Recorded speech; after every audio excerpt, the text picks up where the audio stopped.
Good evening and welcome. Wherever you are listening from, whatever time it is for you right now, this moment is yours. If you're lying in the dark, or letting the day fade away, or simply looking for a quiet place to rest your thoughts, slow down, breathe in, settle in. Tonight, we are not following emperors. We are not tracing battles or crowns or names carved into stone. Tonight, we are stepping far deeper than memory. This is a journey back, more than 4,000 years, to a time before history learned how to announce itself, before power learned to raise its voice, before civilization felt the need to explain who ruled. In the beginning, there is only land, wide plains stretching without edges, grass moving gently under the wind, a sky that feels larger than time itself, and through it all, a river, not loud, not violent, just constant. The Indus River moves slowly across the earth, its waters reflecting stars that no longer exist. Its rhythm older than writing, older than cities, older than memory itself. This river does not command the land. It listens to it. Each year, it arrives. Each year, it retreats, leaving behind fertile soil, quietly shaping a future it does not yet know it will create. There are no borders here, no flags, no walls, only understanding. Long before streets were measured, before bricks were standardized, people came to this place without knowing they were making history. They followed seasons. They followed animals. They followed water. They did not come to build a civilization. They came to survive. Fires were lit and forgotten. Shelters rose and fell. Footsteps erased themselves in the dust. Generations passed without ceremony. This was not an empty world. It was a patient one. And then, slowly, almost imperceptibly, people stayed. Not because they were ordered to, not because a king demanded it, but because the land allowed it. They built once, then again, then in the same place, with the same intention. Temporary camps became familiar ground. Familiar ground became home.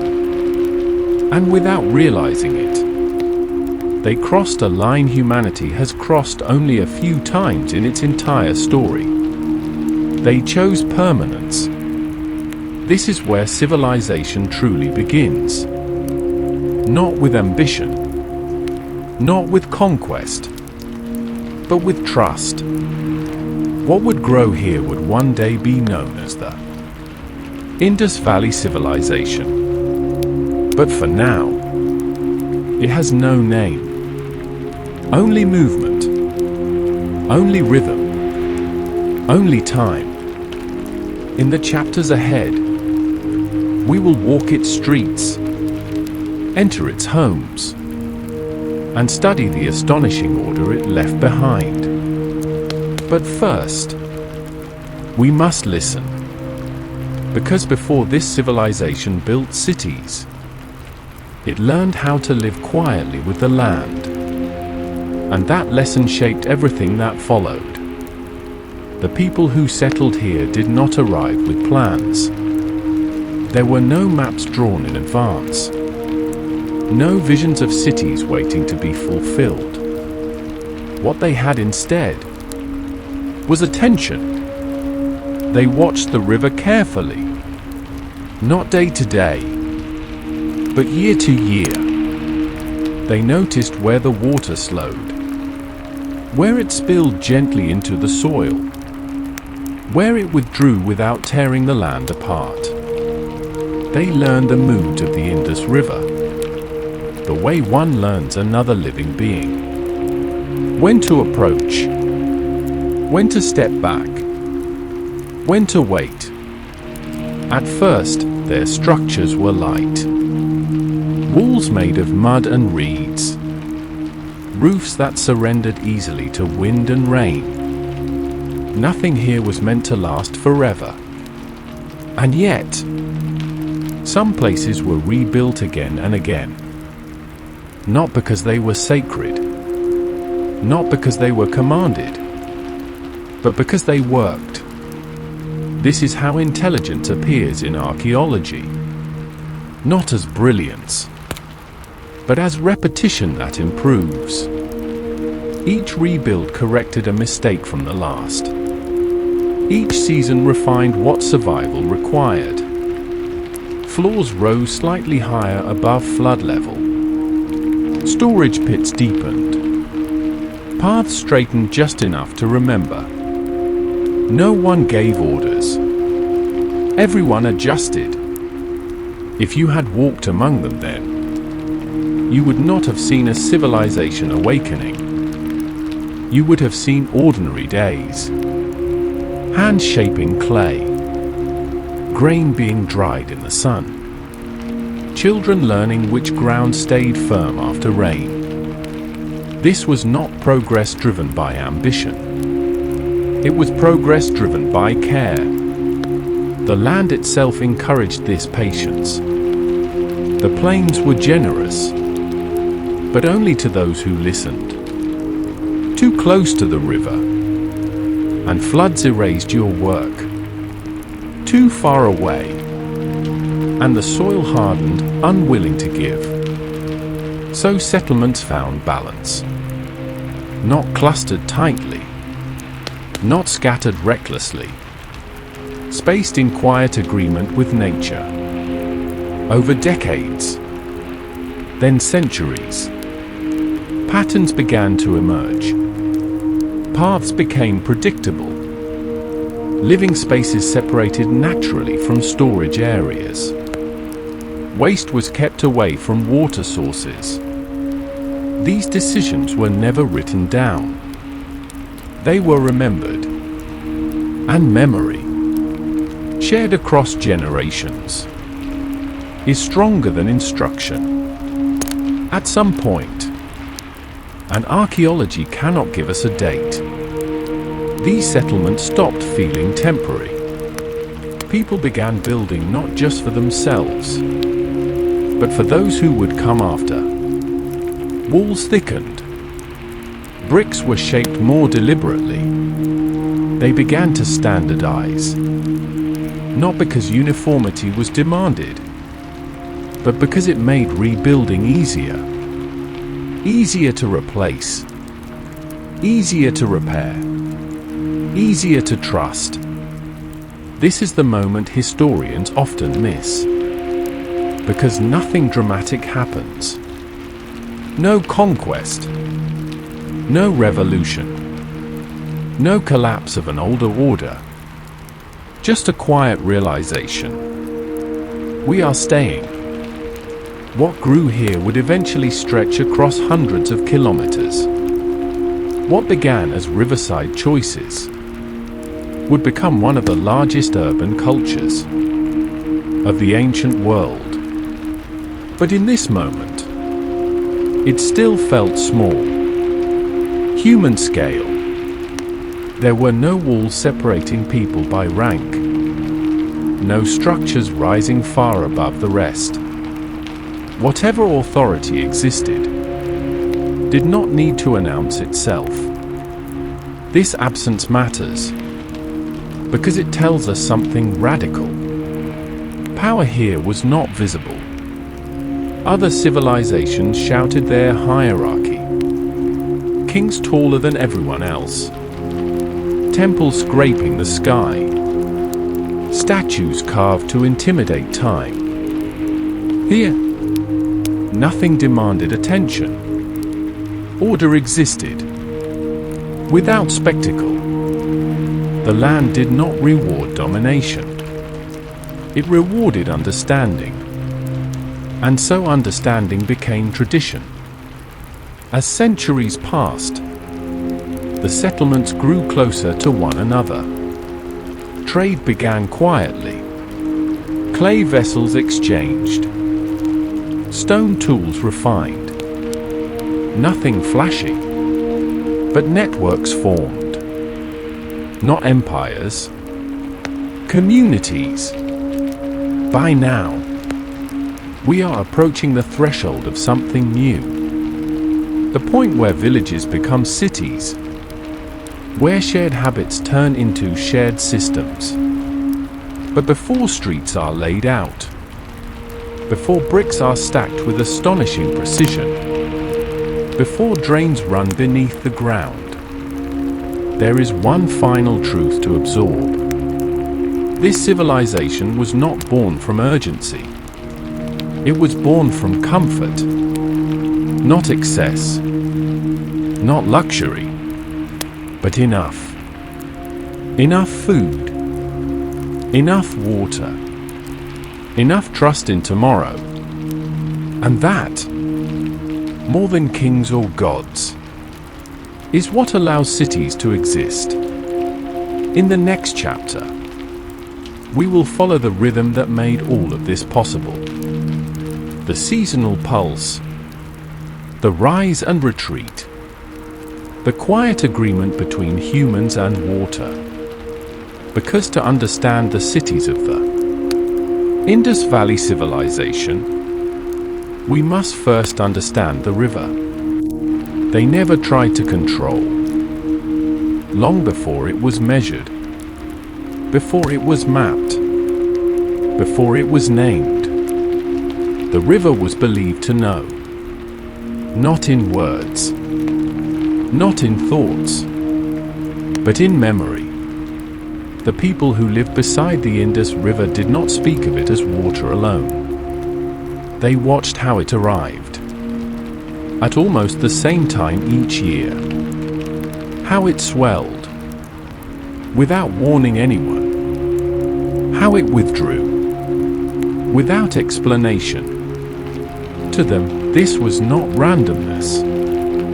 This was intention they could not hear. At night, the river changed. Mist rose slowly from its surface. Moonlight fractured into trembling silver lines. Sounds carried farther than they should have. A splash could echo like a voice. And in that darkness, people began to believe. The river was awake when they were not. No statues were built to it. No names carved into stone. But offerings were left quietly. Grain near the banks. Clay vessels placed gently at the water's edge. Not thrown. Not demanded. Given. This was not worship as later civilizations would define it. There were no priests standing above others. No temples claiming access to the divine. Here, belief was private, and fear was quiet. They believed the river chose where life could stay. When floods destroyed a settlement, it was not seen as punishment. It was seen as a message. They had failed to understand. So they moved. Not angrily. Not in defiance. But carefully. Over time, stories formed. Not myths with heroes and gods, but warnings passed in whispers. This ground remembers too much water. That bend floods when the moon stays low. Do not build where the reeds refuse to grow. These were not superstitions. They were survival memories, wrapped in reverence. Children learned early that the river was older than their grandparents. and would remain after them. That humility mattered, that some forces could not be hurried. When the floods came gently, fields turned dark and fertile. This felt like generosity. When they came hard and erased homes overnight, this felt like judgment, but not cruelty, just balance restored. There were moments when the river disappeared entirely, its channels shifting slowly over decades, water abandoning paths it had followed for centuries. To later historians, this would look like environmental change. To the people living through it, it felt like silence. And silence is unsettling. When the river changed course, some settlements were left behind. Wells dried, fields cracked, paths lost meaning. People stood where water once flowed and felt something had turned away. This is where the mystical and the practical met. Instead of clinging to sacred ground, they followed the water. Instead of rebuilding temples, they rebuilt lives. The river was not a god, but it was never just water. It was memory made visible. Over generations, this belief shaped behavior. Waste was never allowed near water. Bathing was done with care. Drains were guided away deliberately. Polluting the river was not only dangerous, it was disrespectful. And this respect would later express itself in ways that still astonish archaeologists. Beneath future cities, hidden from sight, water would be guided with precision, not as an afterthought, as a foundation. The people believed that if the river was kept clean, it would remain generous. That order in water meant order in life. Some nights, elders would sit near the riverbank and listen, not for words, but for changes in sound, a different rhythm, a deeper movement. They believed the river spoke in patterns, and those who listened longest understood first. This was not magic, but it felt close to it. As settlements grew larger, this reverence did not fade. It evolved. The river's rhythm became a template. Balance, flow, return. These ideas would soon shape streets, homes, and entire cities. In the next chapter, we will step into those cities, not rising upward toward the sky, but spreading outward in quiet symmetry. Cities built by people who believed chaos was an insult to forces older than humanity itself. Because the Indus did not demand to be ruled, it demanded to be respected. And that belief changed everything. When the first true cities rose along the river, they did not rise like proclamations. No skyline announced dominance. No single structure demanded obedience. From a distance, these cities looked almost modest, low, wide, repeating. But as you moved closer, something unsettling revealed itself. Everything fit. Imagine arriving at one of these cities at dawn. The air is cool. Mist lingers near the ground. Footsteps echo softly on baked brick.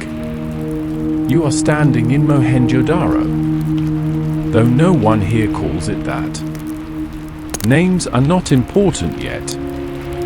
The streets run straight. Not rigidly, not harshly, but with intention.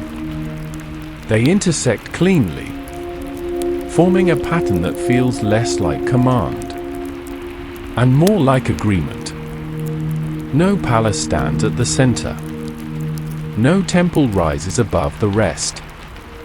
This absence is not accidental. In other civilizations, cities grow around power. Here, power dissolves into structure. A woman steps out of her home carrying a clay jar.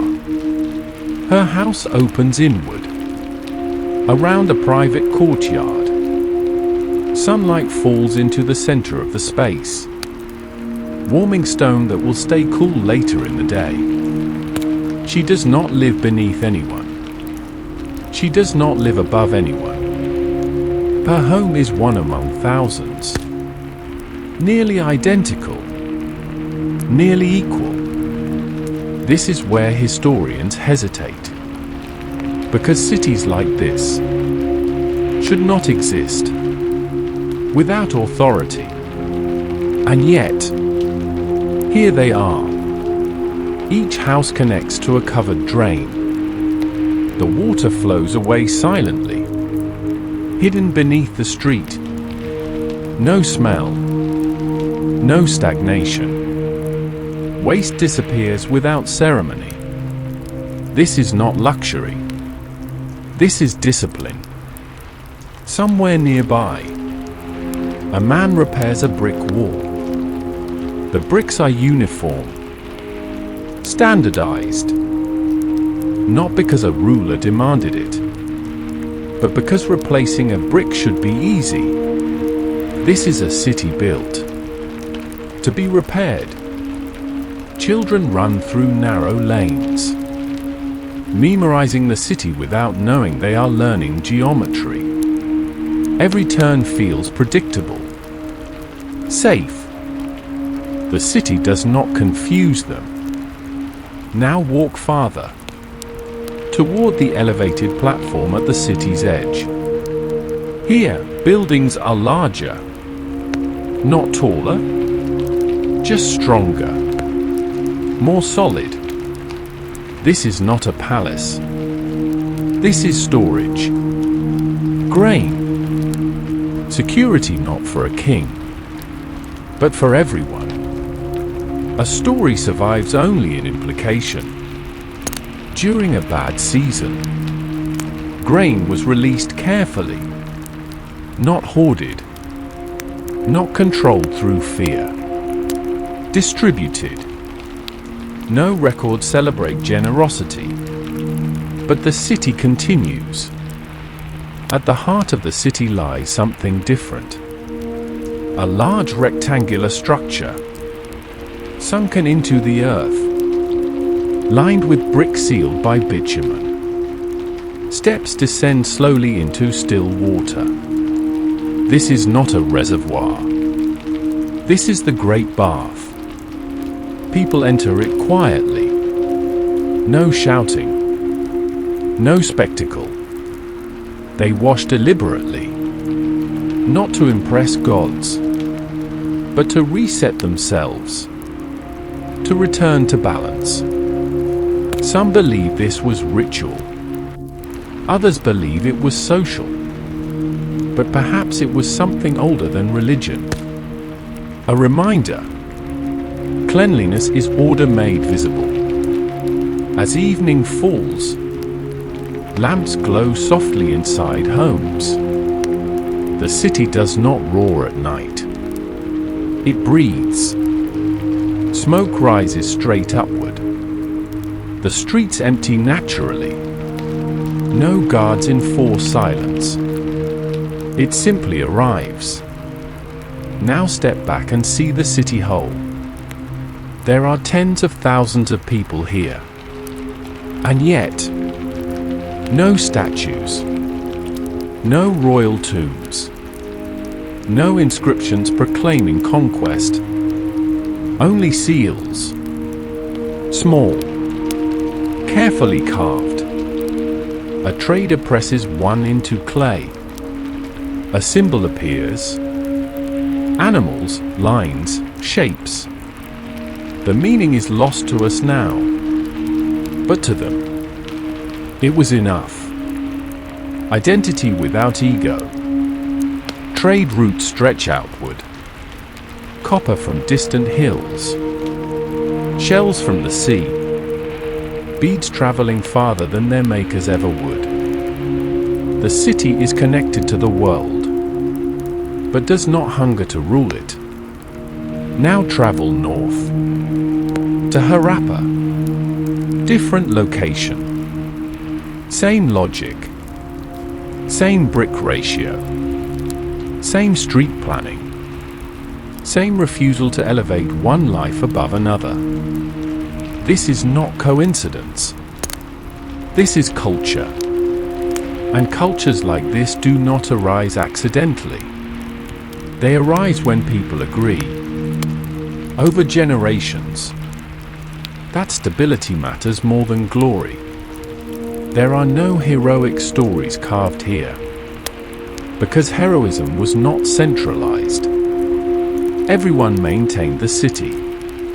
Everyone was responsible. This is why the Indus civilization feels eerie, because it contradicts what we expect. It suggests that hierarchy is not inevitable. That order can exist without oppression. That cities can function without being ruled. At night, someone stands on a rooftop, looking out across flat roofs. Soft lamps, quiet streets, no banners wave, no horn sound. And yet, this may be one of the most successful cities humanity has ever built. In the next chapter, we will leave the streets and step inside these homes. We will listen to daily life, to food cooking, to hand-shaping beads, to conversations that history never recorded. Because the greatest mystery of the Indus is not how it was built. It is how it lived, so calmly, for so long. To understand this civilization, you must step inside, not into temples, not into halls of power, into homes. A doorway opens off the street. There is no decoration meant to impress, no symbol announcing status, just a threshold. Cross it, and the city disappears. Inside, the noise of the street softens instantly. The house opens inward, around a central courtyard. Light pours down from above, touching brick walls warmed by the sun. This space belongs to no one person. It belongs to the day. A child sits on the floor, tracing lines in dust with a finger. A grandmother grinds grain slowly, her movements unhurried, practiced. Someone pours water from a jar into a shallow basin. Nothing here is rushed. The architecture guides behavior. Walls keep heat out.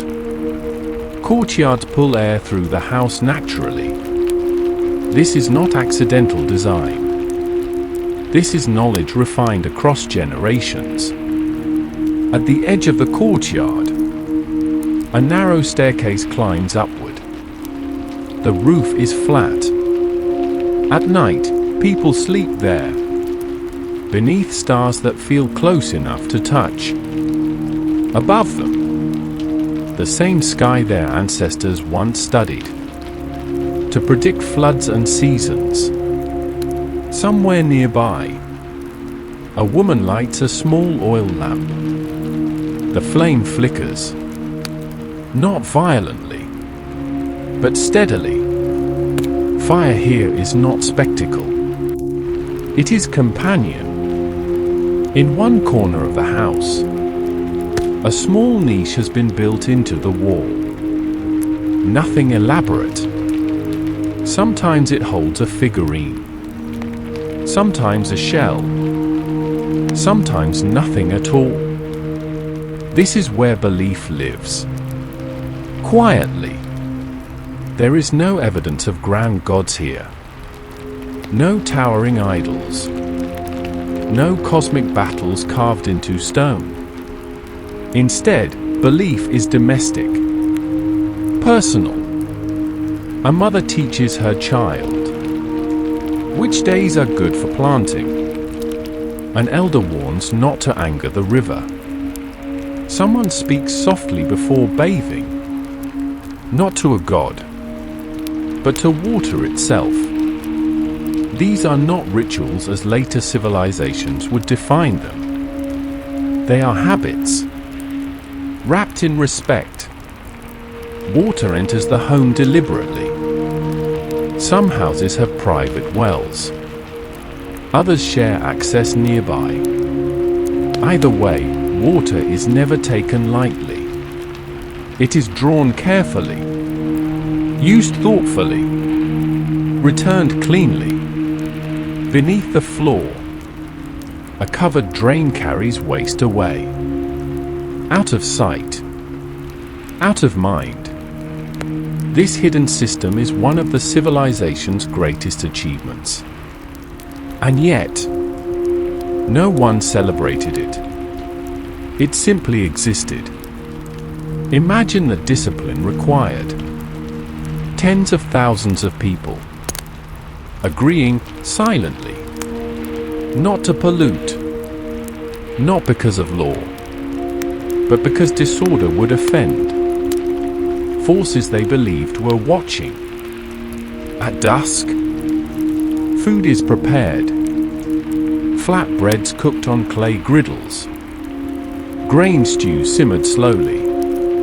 Vegetables dried earlier in the sun. The smell spreads gently through lanes. No central kitchens.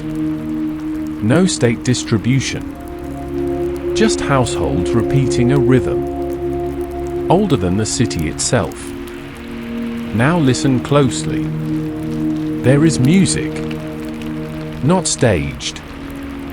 Not formal. A simple string instrument. A rhythm tapped against pottery. Someone hums. Music here is not performance. It is memory. Moving through sound. Beads are being shaped nearby. Carnelian, agate, shell. A craftsman drills carefully, using tools perfected over centuries. Each bead identical to the last. Not for beauty alone. For trade. These beads will travel far. Across deserts. Across seas. Some will reach cities whose rulers will never know the name of the person who shaped them. And that is accepted. No artist signs their work here, because identity is not tied to legacy. It is tied to contribution. As night settles, the house grows quiet. People gather briefly. Stories are shared, not of conquest, but of seasons. Who moved closer to the river? Who rebuilt after floods? Which stars returned early this year? These stories are not written down. They do not need to be. Outside, the city rests. No guards patrol. No bells announce curfew. Order arrives naturally. Somewhere, someone dreams. Dreams here are not dismissed. They are listened to. A dream of water rising too quickly might change where a wall is rebuilt. A dream of fire spreading might alter how lamps are placed. This is where mysticism becomes practical. Intuition matters. Observation matters. Nothing is separated from daily life. Now step back. Multiply this house by tens of thousands, each one similar, each one slightly different. A civilization made not of monuments, but of rooms filled with ordinary moments. And this may be its greatest strength, because when cities are built around homes, they endure longer than those built around power. In the next chapter, we will follow the hands that shape this world. The craftspeople, the traders, the silent networks that carried Indus ideas far beyond the river's reach. Because while this civilization spoke softly at home, its influence traveled very far. There are no coins here, no faces stamped in metal, no rulers declaring value. Instead, there are seals, small, square, cool to the touch, and carved with extraordinary care. These seals are found everywhere, in homes, in workshops, in marketplaces, and buried beneath collapsed walls, each one small enough to fit in the palm of a hand, each one heavy with meaning. Most are carved from steatite, a soft stone that hardens when fired. The surface is polished smooth, as if meant to be handled often. And they were. A merchant presses one into wet clay. The image appears instantly. Sharp, deliberate, not decorative, declarative. Above the image, a short line of symbols, always brief, never long enough to explain itself.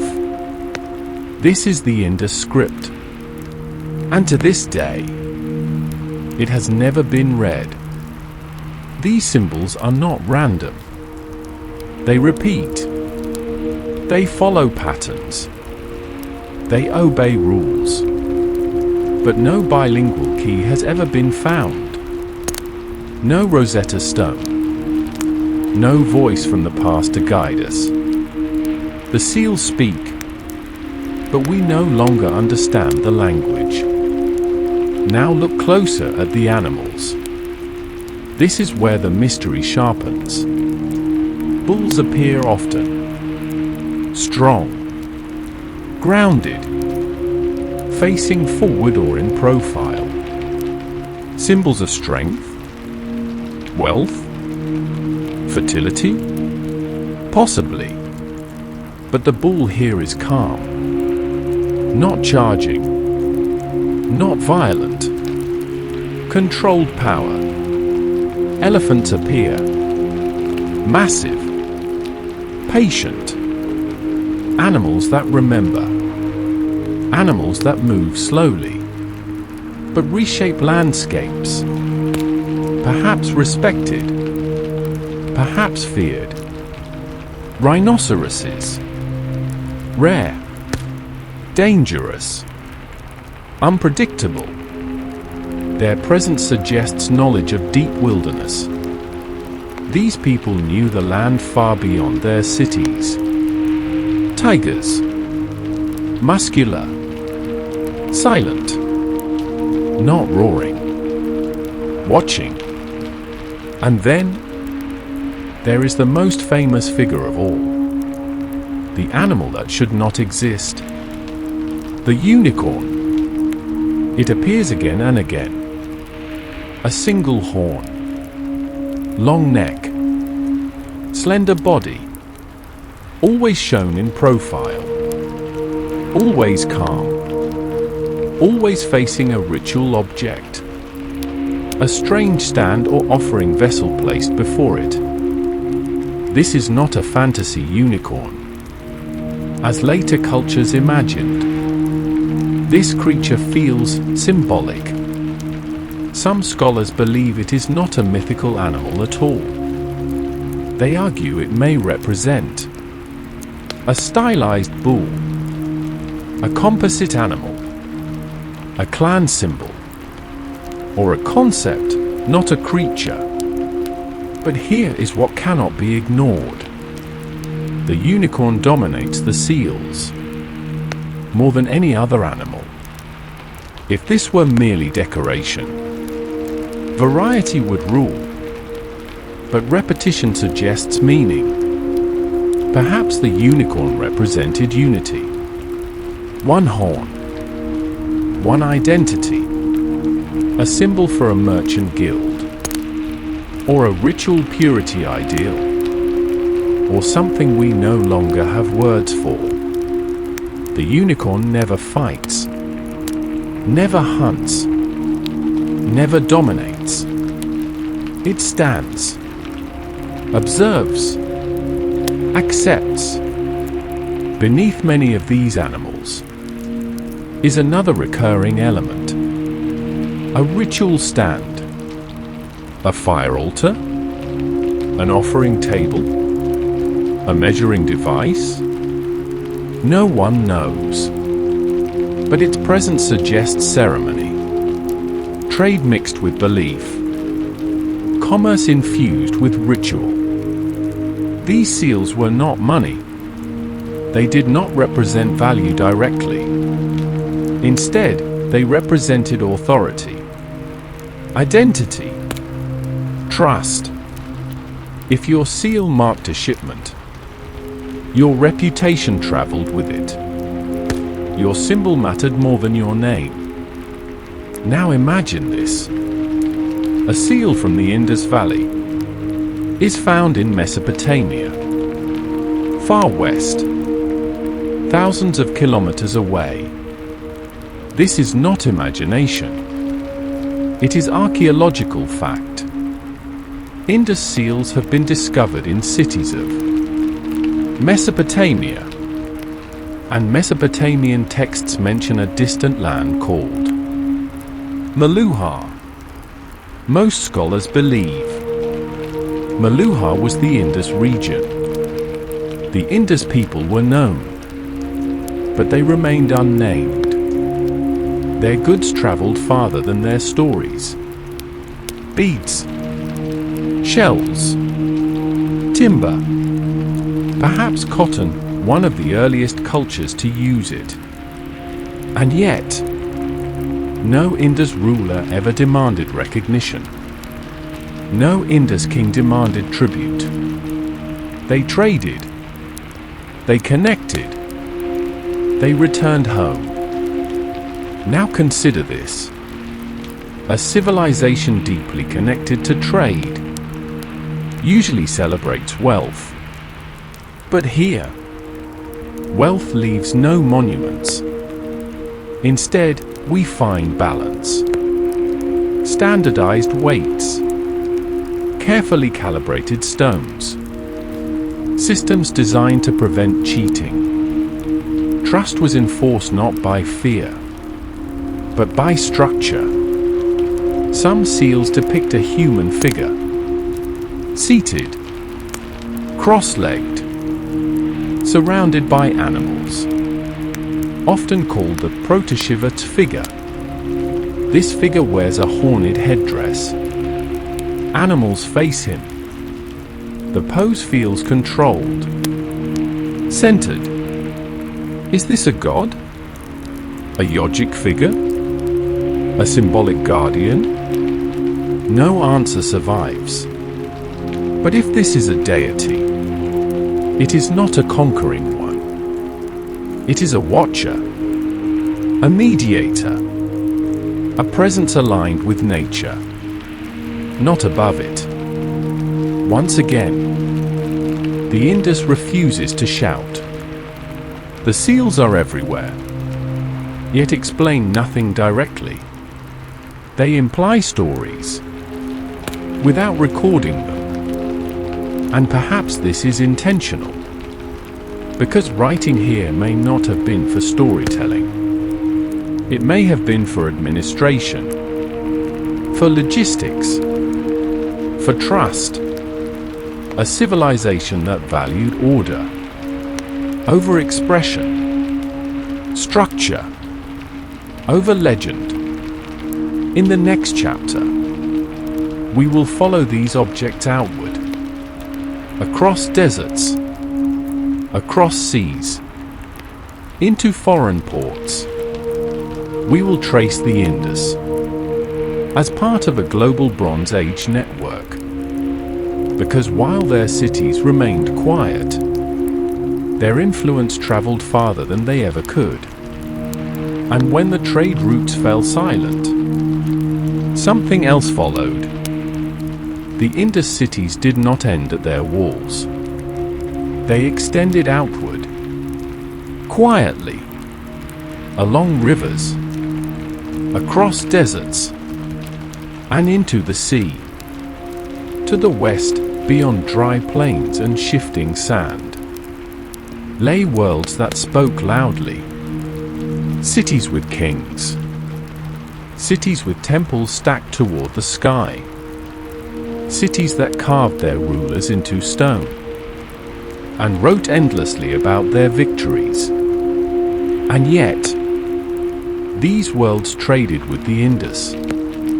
Let us begin at the edge of water, at a place where river meets intention. You are standing at Lothal. The air smells of salt and wet wood. This is not a city like Mohenjo-daro. This is a threshold. Before you stretches a massive rectangular basin, brick-lined, carefully sealed, engineered to control water levels. This is not a pond. It is a dockyard. Ships once entered here. As tides rose and fell, water gates regulated movement. Boats were guided in, secured, repaired.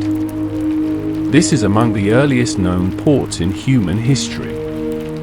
Now imagine the scene. Wooden vessels, their hulls darkened by pitch, sails folded, ropes coiled, men unloading cargo carefully, because every object matters. From the Indus heartland come goods shaped by patience. Carnelian beads, polished until they glow like fire. Shell bangles, cut from distant coastlines. Cotton textiles, light, breathable, astonishingly refined. Standardized weights, precise down to fractions. The boats leave again. They follow the coast. The sea here is not violent. It moves slowly, guided by monsoon winds known and anticipated. These people understood the sky. Months later, those same boats reach foreign shores. They arrive in lands where writing fills walls, in cities that speak loudly of themselves. One of those lands was Mesopotamia, a place of rivers too. The Tigris and Euphrates, a place of kings, laws, and endless records. In Mesopotamian cities, Indus goods appear quietly, beads found in graves, seals discovered in marketplaces. Mesopotamian texts mention a distant land, Meluhar. Meluhar is described as exotic, far away, rich in materials unknown locally, a place reached by sea. Most scholars agree Meluhar was the Indus region. What is striking is how Meluhar is described. not as an enemy, not as a conquest, but as a trading partner. Indus merchants did not arrive with armies. They arrived with goods, and they were trusted. Now imagine an Indus trader standing in a foreign port. The language is unfamiliar. The gods are strange. The rulers are loud. And yet, he carries something powerful. A seal. He presses it into clay. The unicorn appears. The symbols align. The local official nods. The shipment is accepted. No name is spoken. No face is carved. The seal is enough. This tells us something extraordinary. The Indus identity was recognized without being personalized. They were known by system, not by rulers. Trade routes stretched further still, to Oman, to the Persian Gulf, possibly even deeper into Central Asia. Copper traveled into the Indus. Timber moved out. Ideas moved silently. Now step back and see the larger picture. This was a Bronze Age world system. Civilizations connected by water and trust. But among them, the Indus stands apart. Mesopotamia wrote constantly. Egypt carved immortality. The Indus left almost nothing of itself in words. And yet, their goods were everywhere. What did they look like? No royal portraits survive, but skeletons tell us fragments. Medium height, strong bones, lives shaped by labor, not luxury. Their clothing was simple but refined. Cotton wrapped lightly around the body. Jewelry worn by men and women alike. Beads, bangles, necklaces. Adornment was personal, not hierarchical. Ships were built for function, not intimidation. No carved figureheads. No symbols of dominance. Just craft. As trade flourished, cities grew wealthier. But wealth did not transform architecture. Homes remained similar. Streets remained equal.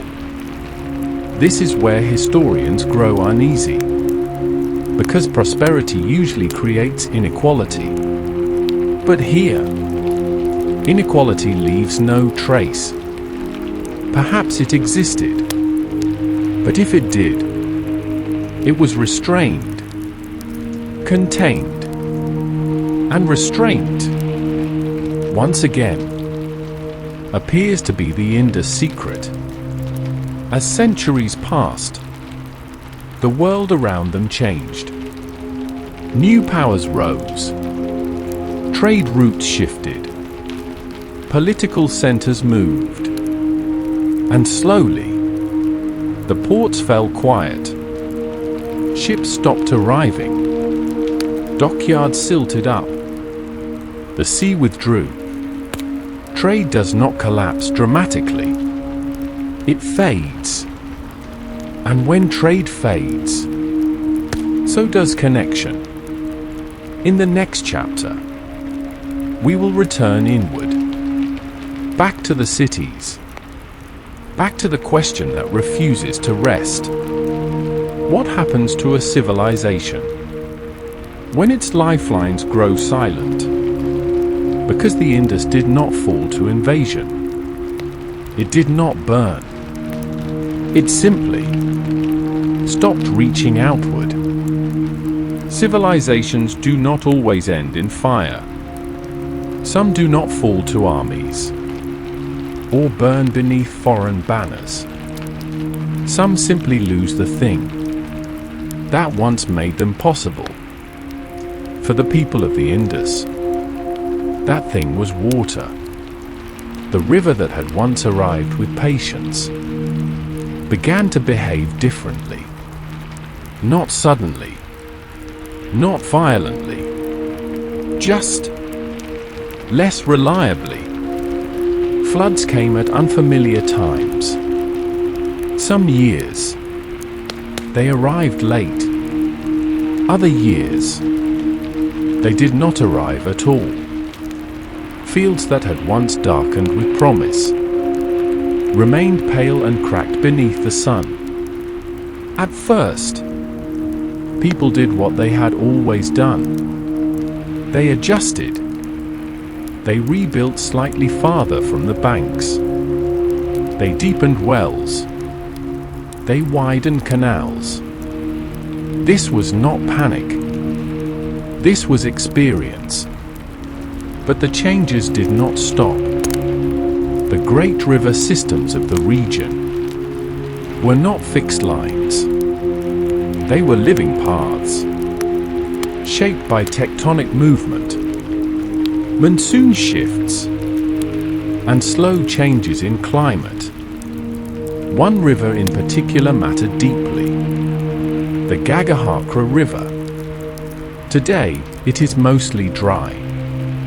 But thousands of years ago, it may have been a powerful, life-giving river, possibly the heart of many Indus settlements. Over centuries, its waters weakened, its channels fragmented. Some sections disappeared entirely. To later generations, this would look like abandonment. To the people living through it, it felt like something far more disturbing. Silence.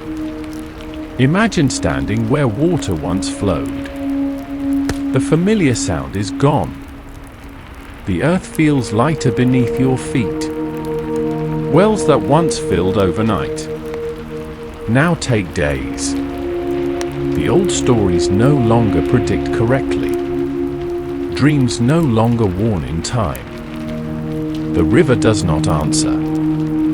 This is where mysticism turns heavy.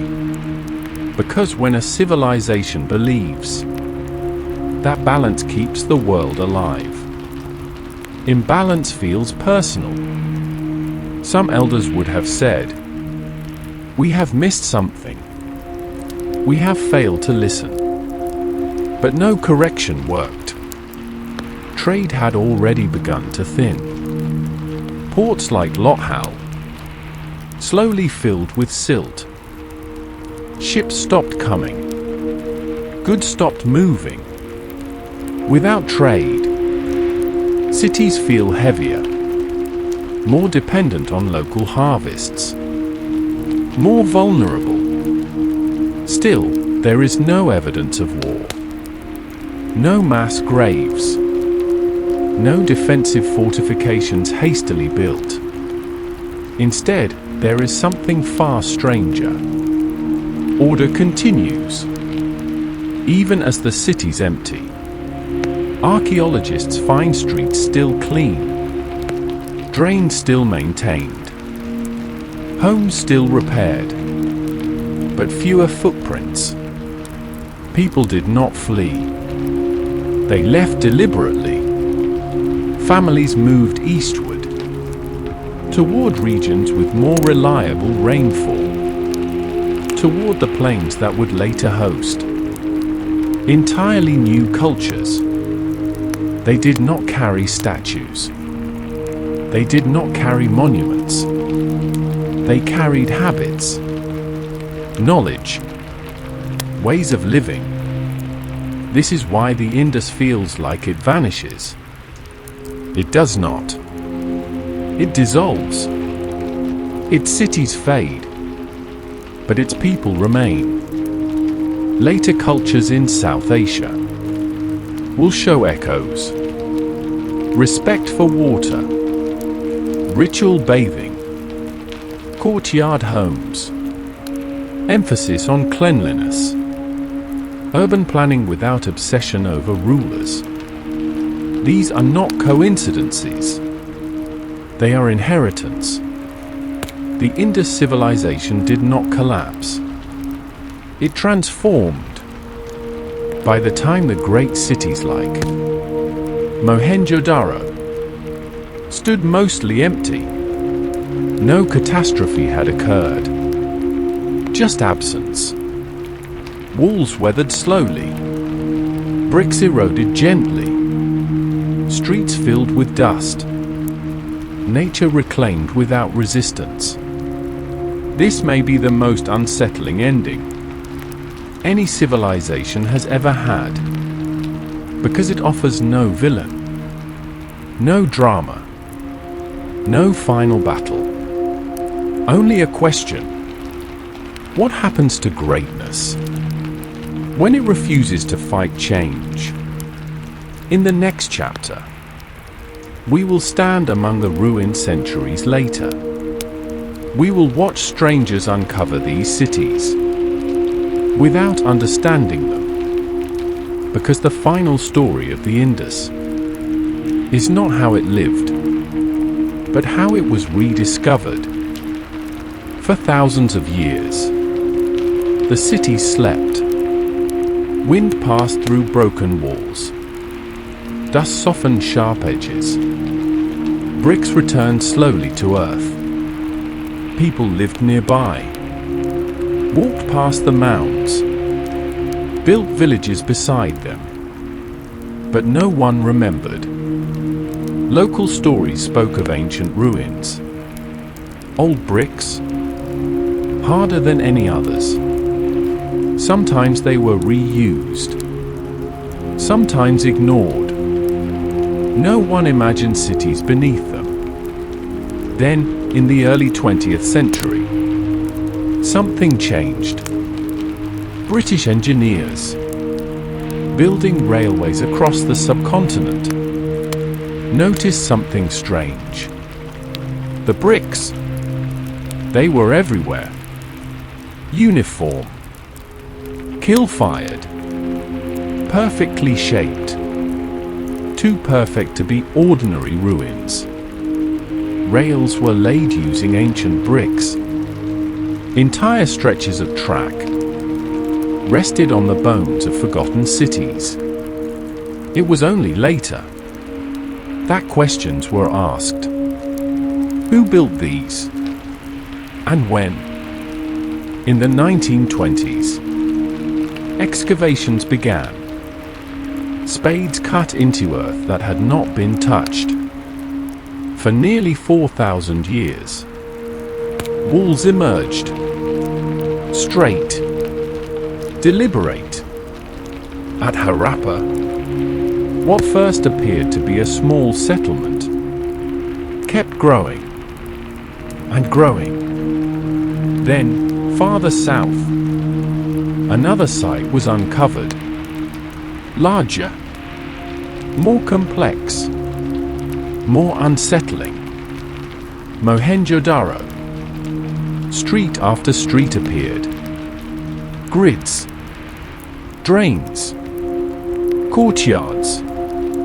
A city too advanced to belong to the timeline historians expected. Archaeologists stood in silence. This was not a primitive settlement. This was urban planning, on a scale rivaling the greatest ancient civilizations. Under the direction of figures like John Marshall, the picture became impossible to ignore. This was a civilization as old as Egypt, as complex as Mesopotamia, and yet entirely unknown. No kings listed, no dynasties recorded, no victories carved into walls. Only systems.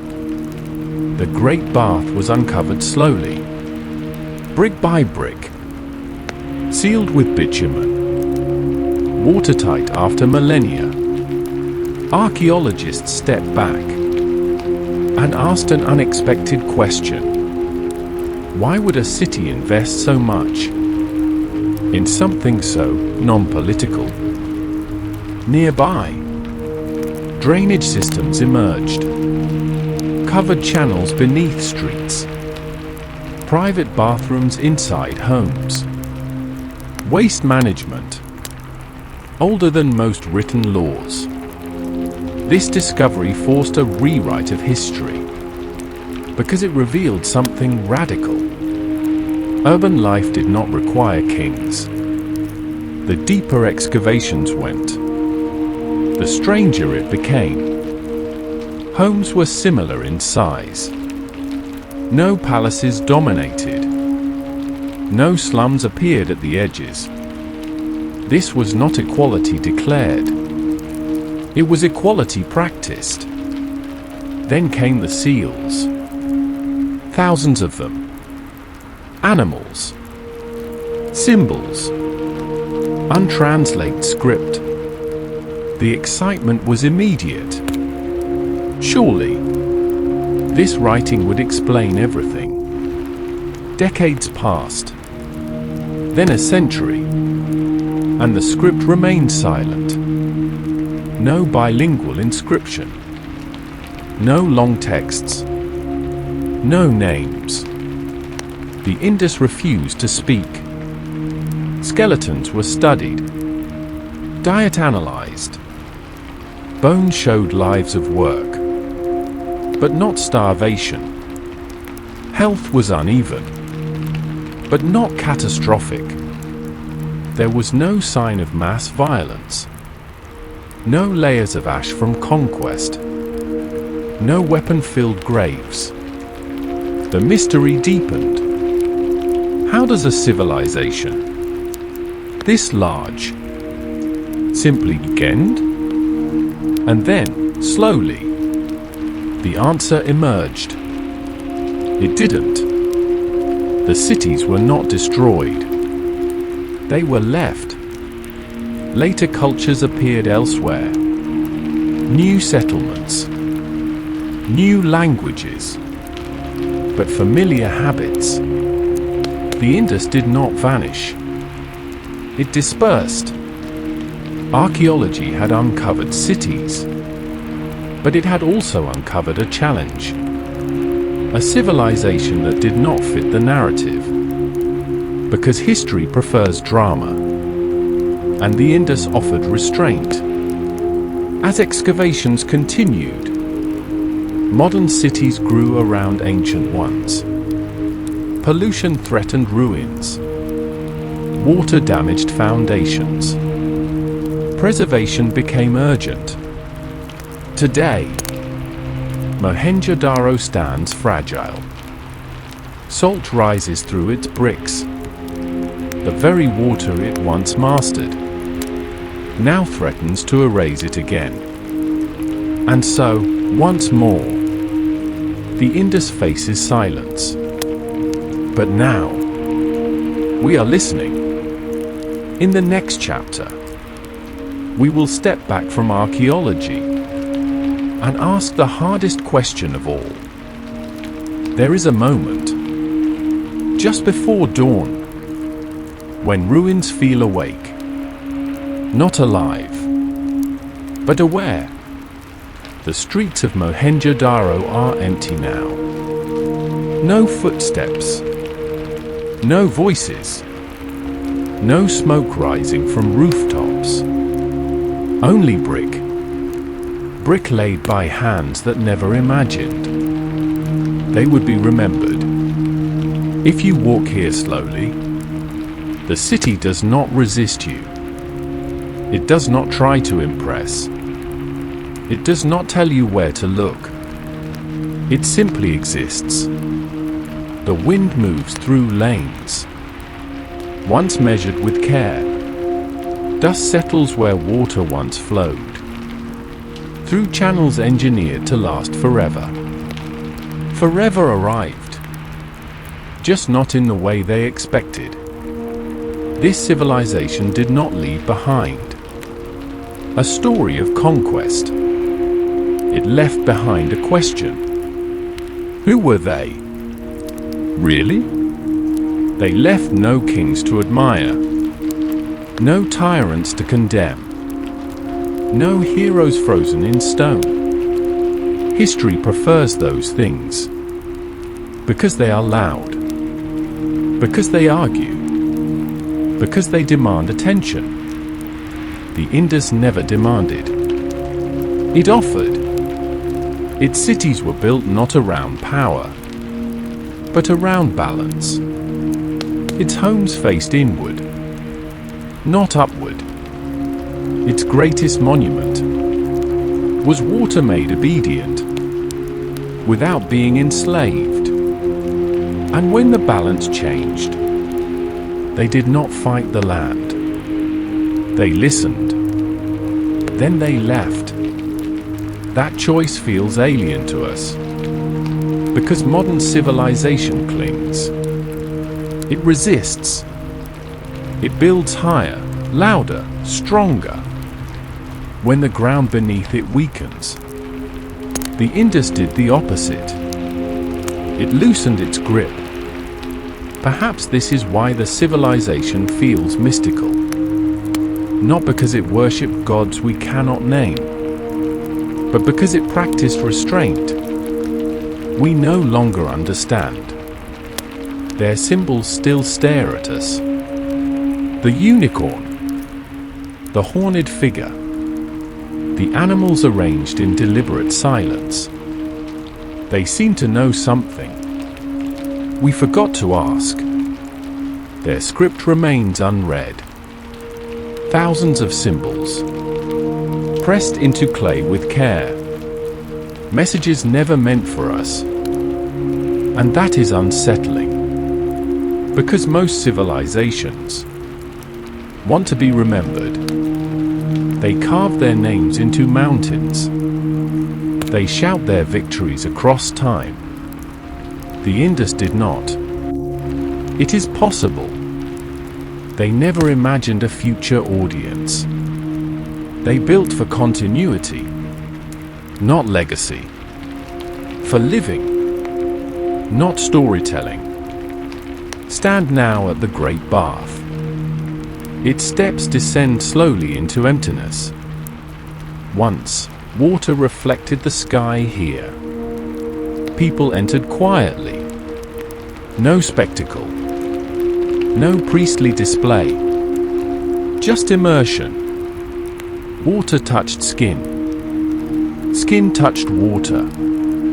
And for a moment, everything felt aligned. What was cleansed here? The body? The mind? The city itself? We do not know. And perhaps we are not meant to.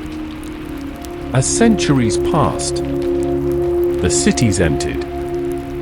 Walls softened. Rivers changed their minds. But the people did not vanish. They carried habits eastward, into new settlements, into new languages, into traditions that would later be called ancient. The Indus survives, not as a name, but as a way of doing things quietly. Bathe before prayer. Keep water clean. Build homes around shared space. Respect forces larger than yourself. These ideas did not need authorship. They did not need credit. They simply worked. And so they endured. Look again at the ruins. They are not broken. They are resting. Civilizations usually end in fire. The Indus ended in footsteps fading away. That ending feels incomplete to us, because we are trained to seek conclusions. But the Indus offers something rarer, an unresolved ending that continues to breathe. It asks us, what if greatness is not dominance? What if success is not expansion? What if the highest achievement of a civilization is knowing when not to continue?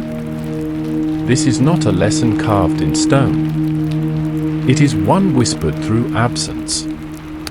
At night, when stars rise above the ruins, they reflect in broken brick the same way they once reflected in water. The sky has not changed.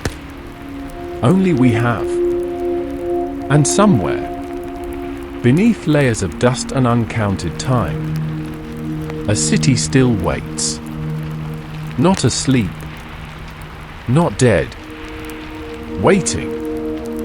Its streets remember footsteps that no longer arrive. Its walls hold the warmth of hands long turned to earth. Nothing here is calling out.